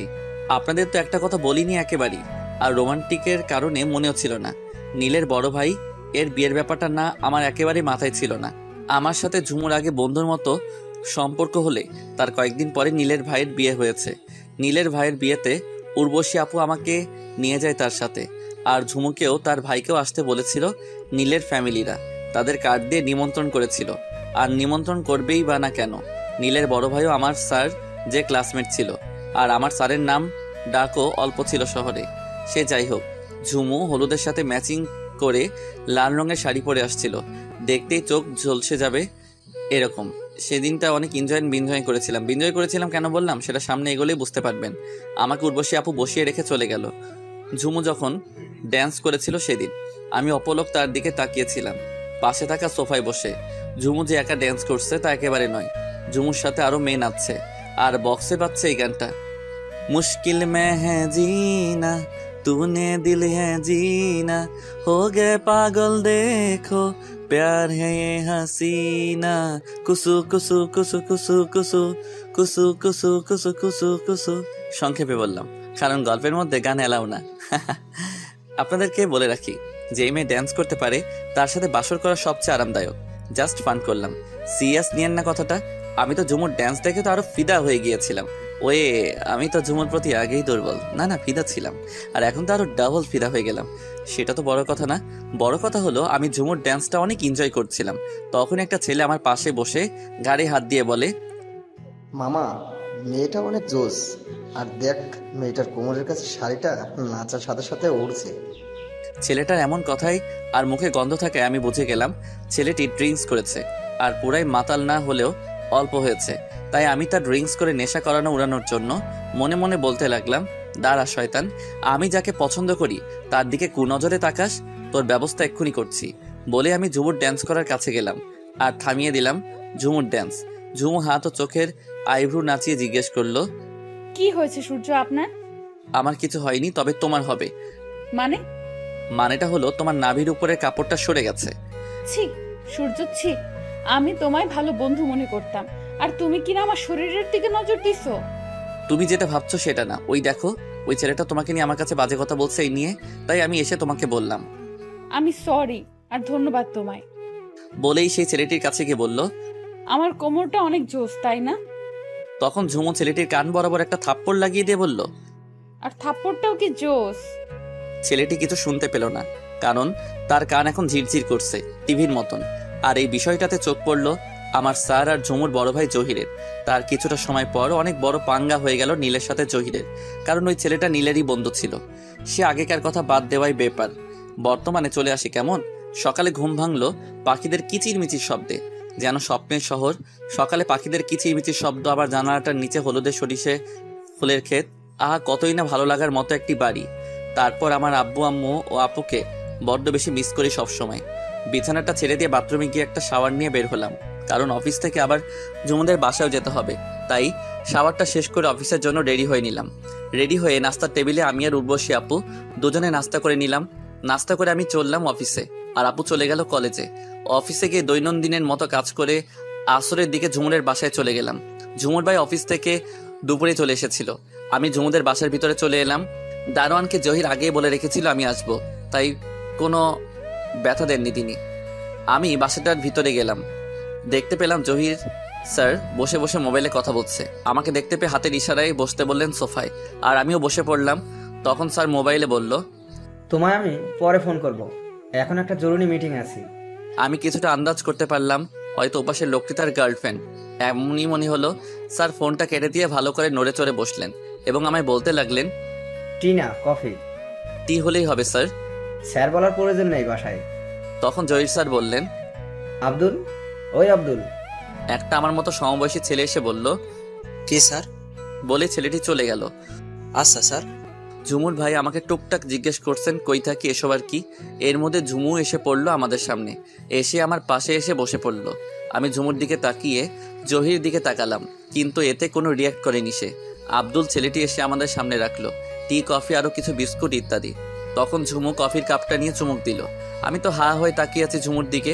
তখন আব্দুল ছেলেটি বলল, স্যার আমি কি আপনার জন্য আরেকটা কফি বানিয়ে আনবো? না লাগবে না। আব্দুল ছেলেটি চলে গেল। তখন ঝুমু তার চুমুক দেওয়া কাপটা তার ভাইয়ের দিকে এগিয়ে দিয়ে বলল, সরি ভাইয়া, আমি বুঝতে পারিনি, চাইলে নিতে পারো। না থাক। বলে ঝুমুর ভাই তার মোবাইলটা হাতে নিয়ে সেখান থেকে চলে গেল। আর আমি তখনও ঝুমুর দিকে তাকিয়েছিলাম। তখন ঝুমু আবারও কফিটা চুমুক দিয়ে বলল, ওয়েট, তোমার টিটা ঠান্ডা হয়ে যাচ্ছে। ঝুমুর এমন কথায় আমি ওর দিক থেকে চোখ সরিয়ে কফির কাপটার দিকে তাকালাম, আর কফির কাপটা ওর হাত থেকে নিয়ে নিলাম। সেটা দেখে তো ঝুমু এবার বেশ অবাক হলো। আর আমি তখন বললাম, অবাক হবার কিছু নেই, আমি টি খাবো না, আমি তো তোমার ঠোঁটের ছোঁয়ায় কাপটার কফিটা খাবো। একটু খালি খেয়ে বললাম, দারুণ তো। আর তখনই কফির কাপটা ঝুমু আমার হাত থেকে কেড়ে নিয়ে নিজে খেতে লাগলো এবং পুরোটাই শেষ করে ফেললো। আর আমি শুধু অপলকই তার দিকে তাকিয়ে আছি। ঝুমুর কফিটা শেষ হয়ে বলল, শুনেন মিস্টার, ভাইয়া বলেছে যে আমাদের দুজনের বিয়েটা তাড়াতাড়ি দিতে চায়, কারণ তারও তো বয়স হয়েছে, তারও বিয়ে করতে হবে। তার জন্য আমাদের বিয়ে পরশুদিন হবে। সেটা না হয় বুঝলাম, তবে আমার সাথে মিশবার জন্য তোমার ভাইয়ার কফিটাই হাত দিয়েছিলে, তাই তো? তুমি কেমনে বুঝলা? আমার লাইফ পার্টনারের মনে কি চলে তা একটু হলেও তো আন্দাজ করতে পারি আমি। তাই বুঝি? একেবারেই তাই। তারপর কিছুটা সময় ঝুমুর সাথে প্রেম করে একটা ফ্ল্যাট দেখে চলে আসলাম উর্বশী আপুদের বাসায়, এবং আপুর রুমে এসে দেখি আপু ল্যাপটপ নিয়ে কি যেন করছে। তাই আমি গিয়ে তার সামনে দাঁড়ালাম। তখন তিনি ল্যাপটপ থেকে নিজের চোখ সরিয়ে আমার দিকে তাকিয়ে বলল, কিছু বলবা সূর্য? আপু। কি বলবা? একটু তাড়াতাড়ি বলো, কলেজের কিছু ডকুমেন্টস রেডি করতে হবে আমায়। আপু, আমার আর ঝুমুর বিয়ে ঠিক হয়ে গেছে। ও, কংগ্রাস, ভালো তো। তা কবে বিয়ে? পরশু বিয়ে, তাই আমি কালকে চলে যেতে চাই। কি? কই চলে যাবা? উর্বশী আপু তার ল্যাপটপটা বন্ধ করে, আপু আমি একটা ফ্ল্যাট দেখে আসছি, আমি চাইছি কালকে সেখানে উঠবো গিয়ে। তুমি চলে যাবা না যাবা সেটার কিছু আমি জানি না। তুমি গিয়ে আমার আম্মুকে বলো, সে যদি তোমায় যেতে বলেন তো তুমি কালকে কেন আজকেই যেতে পারো। তখন আমি উর্বশী আপুর রুম থেকে বেরিয়ে আন্টির রুমের সামনে চলে এলাম এবং দরজার সামনে এসে কাশি দিলাম। তখন তিনি মোবাইলে কি যেন করছিলেন, হয়তো ফানি ভিডিও দেখছিলেন তিনি, তাই তো তার মুখে হাসি। আমার কাশির শব্দে তিনি দরজার দিকে তাকিয়ে আমাকে দেখে বললেন, ভেতরে এসো বাবা। আন্টির কথায় আমি ভিতরে এলাম এবং তার পা বরাবর বসে বললাম, কিছু লাগবে? আমি চাইছি আমি এখান থেকে চলে যাব, আর এটা তো আমার বাসা না, আপনারা তো এতে বিরক্ত হন। তখন আন্টি ভিডিও দেখা থামিয়ে দিয়ে মুখটা ভারী করে ফোনটা পাশে রেখে বলল, চলে যাইবা মানে? আমরা তো সবাই তোমাকে আপন করে নিয়েছি, বিরক্ত বোধ কেউ করে না। তুমি আছো বলেই আমার ফ্যামিলিটা পরিপূর্ণ আছে। আমি জানি, কিন্তু আমার তো বিয়ে করতে হবে, আর আমার বউকে তো আর আপনাদের এখানে রাখতে পারবো না। 100 বার রাখতে পারবা, আমি তো তোমায় নিজের ছেলের মতোই দিস। আর ওই দেখো, দরজার পাশে উর্বশী দাঁড়িয়ে আছে, সে তোমাকে নিজের ছোট ভাই ভাবে। আমিও তখন দরজাটার দিকে তাকালাম আর দেখতে পেলাম আপু দরজাটার সামনে দাঁড়িয়ে আছে, আর এটা দেখে আনমনে চোখ দিয়ে এক ফোঁটা পানি গড়িয়ে পড়লো। এই ভেবেছে আমি আমার একটা পরিবার হারিয়ে ফেলি আর একটা পরিবার খুঁজে পেয়েছি, আর সেটা উর্বশী আপুর জন্যই হয়েছে। তাই আমি সবসময়ই উর্বশী আপুকে ধন্যবাদ জানাবো। তাদের এমন ভালোবাসা, আর আমাকে তাদেরই একজন মনে করে দ্বিধায় আর ফ্ল্যাটে ওঠা হলো না। পরের দিন অফিস থেকে 5 দিনের ছুটি নিয়ে নিই, আর তার পরের দিন 2 পরিবারের সঙ্গে আত্মীয়তা হয়ে পড়ে, আর আমার আর ঝুমুরেরও বিয়ে হয়ে যায়। ঝুমুরকে আমাদের বাসায় নিয়ে আসি। বাসর ঘরটা উর্বশী আপু নিজ হাতে সাজিয়েছেন। আপু আর আন্টি অনেক খুশি। বাসর ঘরে ঢুকলাম বিসমিল্লা বলে। রুমে ঢুকে দেখতে পেলাম ঝুমু বউ সাজে বসে আছে বিছানার উপর, তাই আমি ঘুরে দরজাটা বন্ধ করে দিলাম, আর রীতিমতো ঝুমু মেয়েটি আমার পিছনে চলে এলো। আমি সামনে তাকাতেই ঝুমুকে দেখতে পেলাম আমার কাছাকাছি। তখন আমি বললাম, থাক থাক, সালাম করতে হবে না। কে বলেছে আমি তোমায় সালাম করার জন্য তোমার কাছাকাছি চলে আসছি? তাহলে কেন এসেছো? বিড়াল মারার জন্য আসছি। আমাকে দেখে কি তোমার বিড়াল মনে হয় নাকি? আরে বুদ্ধু, ওই বিড়াল না। যেই বিড়াল হন না কেন, আগে নামাজ, তারপর দেখব। আচ্ছা ওই দেখ, আমি আগেই সব রেডি করে রেখেছি। আমি দেখতে পেলাম বাসর করার বিছানার নিচে দুইটা জায়নামাজ। তারপর দুজন মিলে নামাজ পড়ে নিলাম। নামাজ পড়া শেষ হলে ঝুমু মেয়েটি গিয়ে বিছানায় বসে পড়ল, আর আমিও গিয়ে ঝুমুর পাশে বসলাম এবং ঝুমুকে বললাম, চলো আমাদের ভবিষ্যৎ নিয়ে আসি দুনিয়াতে। তখন ঝুমু বলল, পাঠকদের সামনে এগুলা বলা বা করাটা একেবারেই বিপজ্জনক। আমি পাঠকদের উদ্দেশ্যে বলি, হ্যাঁ আপনাদেরকেই বলছি, এখন বিছানা গরম হবে, আর সাথে আমরা দুজন মানুষও। সো সাইড দেন আর দ্বিতীয় সিজনের জন্য অপেক্ষা করুন। ধন্যবাদ সবাইকে আমাদের পাশে থাকার জন্য।